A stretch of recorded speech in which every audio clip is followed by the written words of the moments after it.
Hey everybody, it's Austin again from Travel Penticton, and today I'm hanging out with JAK and Monica out at Meyer Family Vineyards. And they've got a couple bottles out here lined up, and I just did a savoring earlier, which was absolutely incredible. First time I did that. What do you guys got lined up for us today? We just wanted to sort of, hi everybody, hi Austin. Perfect. Good job on the savor. Here's your souvenir top of your savor bottle, and That's coming out next week. here's Don't his worry. fantastic job here of savoring. So now we should pour a little bit, but we thought we'd just go through a couple of our wines. We're Pinot Noir and Chardonnay focused winery. My wife Janice, who's not here today, but she and I are the owners, and Monica runs our wine club here, as amongst many other things. But there's a little spark. And so we have a couple of Chardonnays, a couple of Pinots, and a sparkling, just to give you an indication, and we can talk about a little more about why we chose those varietals and why we focus on them. And then this sparkling is 70% Chardonnay and 30% Pinot Noir. So it was 100% awesome, right? And 100% awesome. Cheers. Cheers.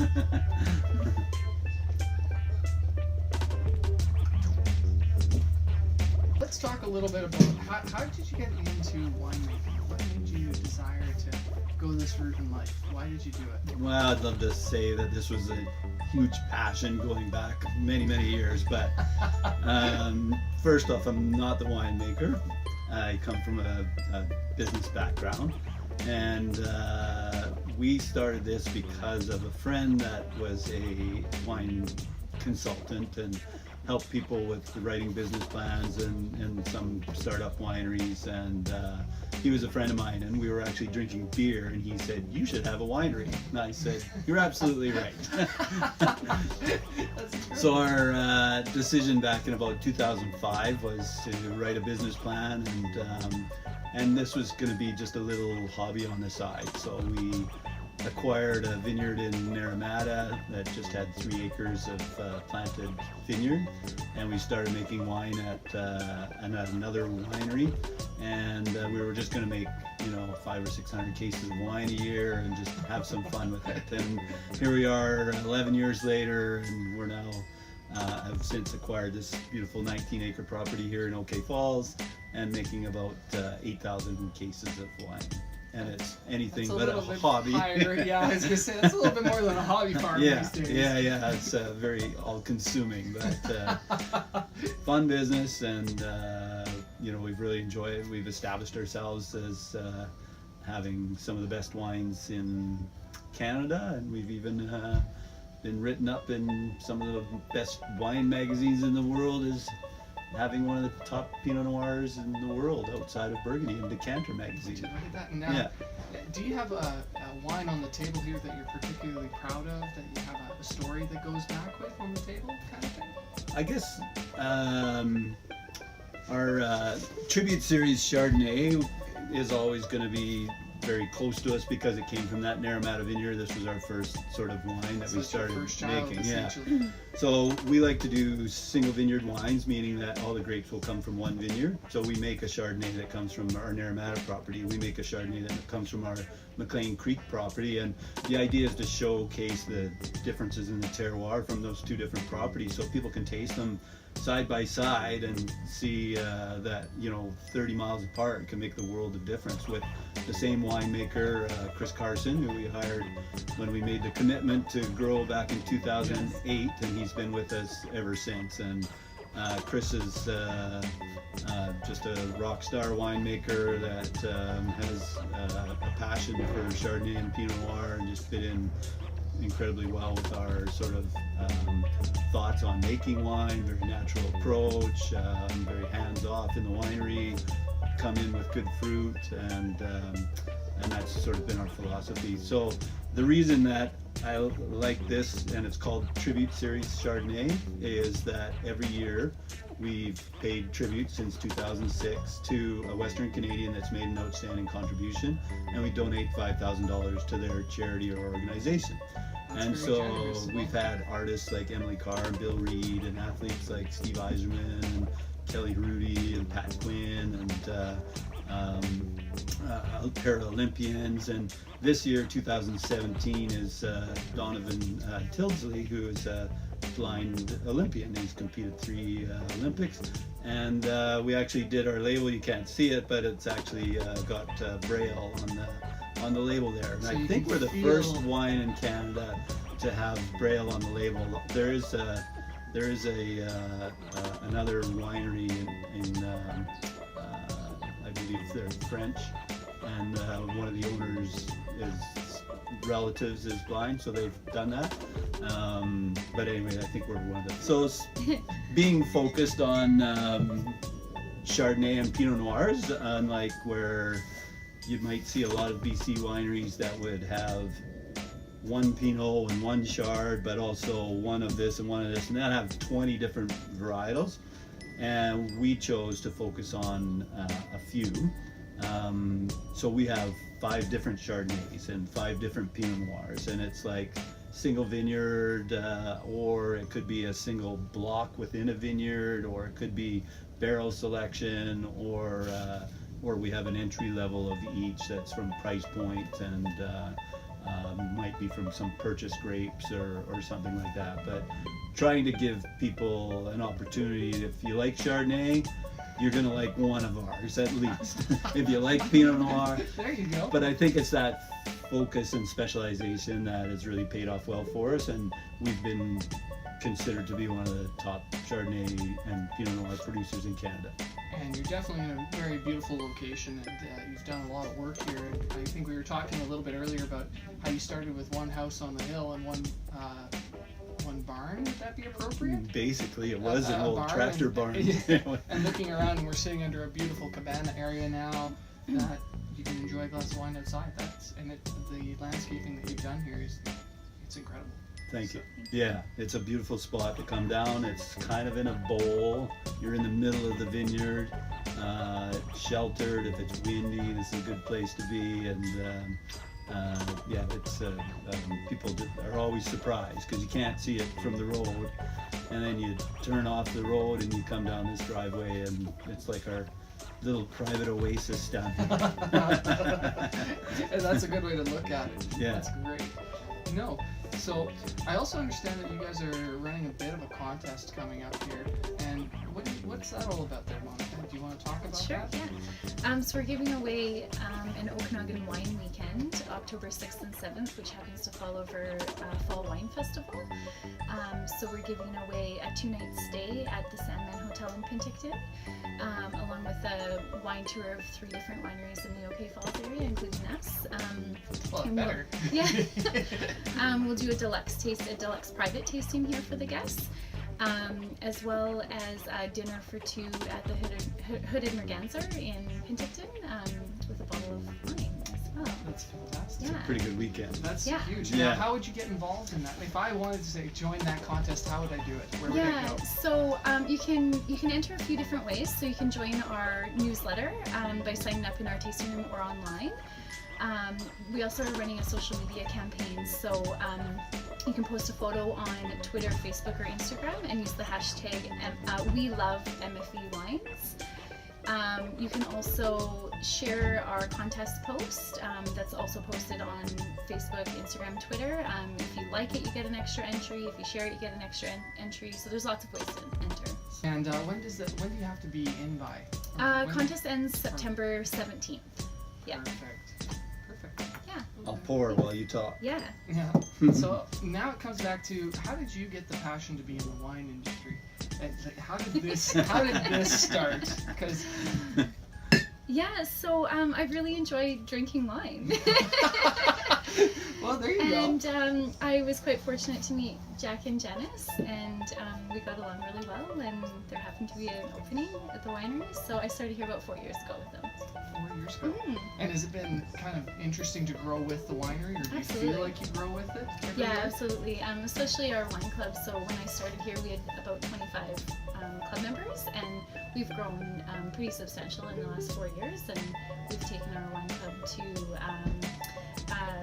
really a whole new level. We've introduced new club packages. We do events for our club members, and we're starting to get to the point where some of our clubs are full. We're not making enough of our premium wines to fulfill some of the packages. So we've got some wait lists going, and that's really kind of cool. That's really exciting. So I understand, while you were talking, Jack, what did you pour for us? What is this? So this is one of our 5 Chardonnays. This is a 2016 Okanagan Valley Chardonnay. And so this is, as I mentioned, sort of our entry level. You'll see on the labels there's kind of the Meyer script, or there's the big solid M.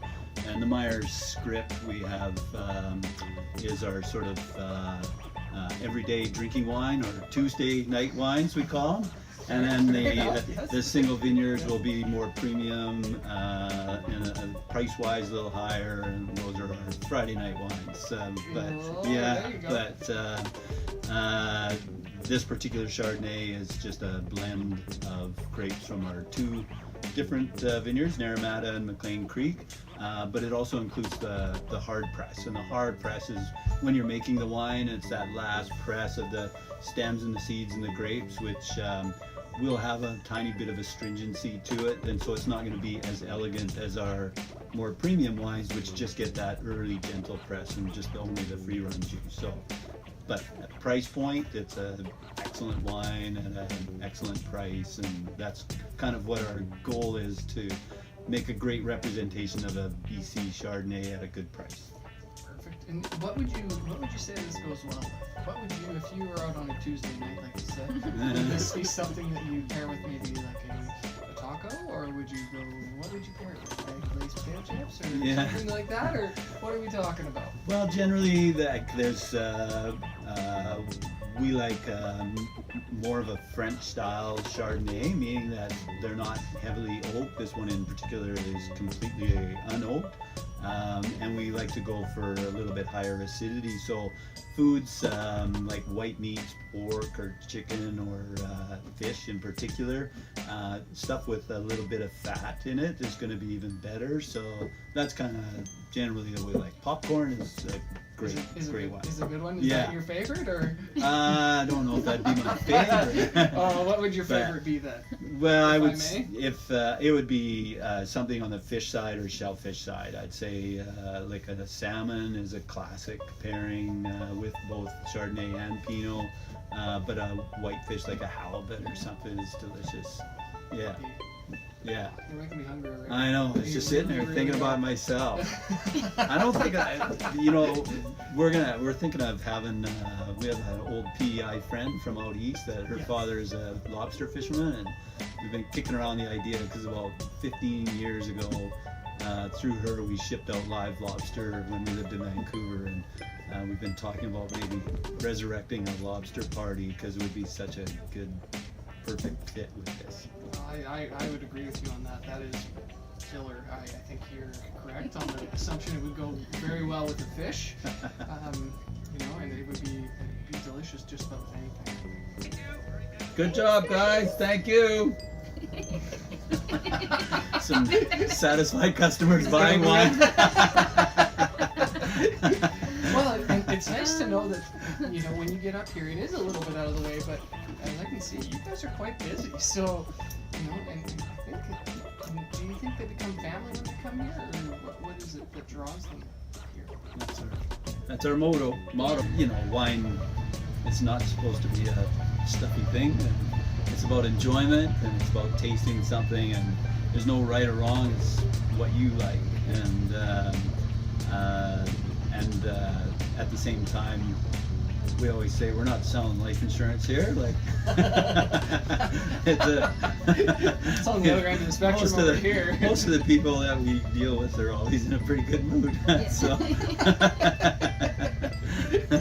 that's pretty good. We would encourage people to join our wine club because of the success of the wine club, and we feel what we've offered to people has made it very attractive. It's no commitment, so to speak. There's no fee to enter. Basically, it's only committing to getting 4 bottles 3 times a year, and that's delivered to your door. That's a tough commitment. And for doing that, you get 10% discount on your purchase, 10% discount on any other wines that you purchase, and if you live outside of the valley here, any wines that you add onto your shipment, there's no additional shipping fee. So you can get it to your door at 10% discount, and that's proven to be very attractive and successful for us to have people, and we just seem to be attracting a very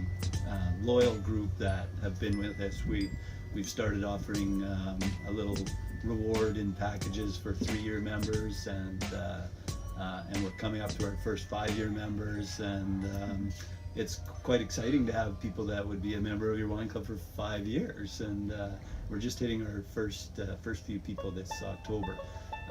We have lots of events that are free for wine club members, and we just try to make it fun and something that gives great value to your wine club members. And now, because of small production, as Monica said, there's wines that basically are not going to be available to people outside of wine club members and restaurants.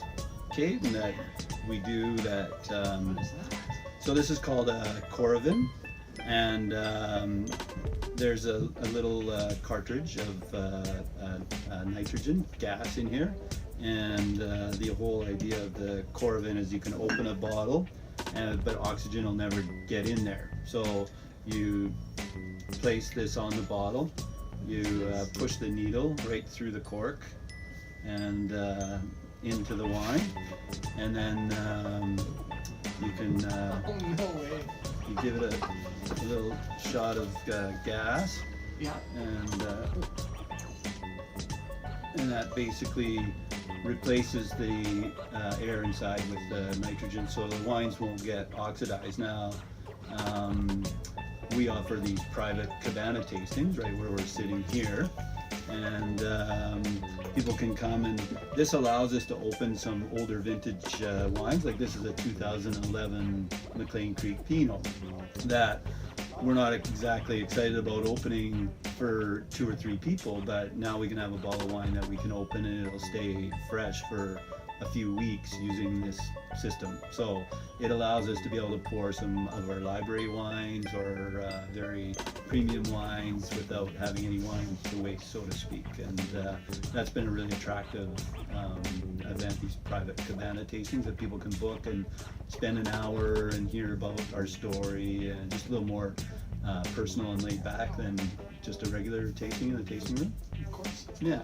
Well, it's quite the setting. It's quite beautiful. I've never seen that. You want Okay. to rock that? You betcha. Thank you. Thank you very much for meeting with me, Thanks you guys. very much, Austin. Thanks, Austin. Thank you. And there you guys have it. We're still happening in Penticton and surrounding area, so come check it out. mfvwines.com.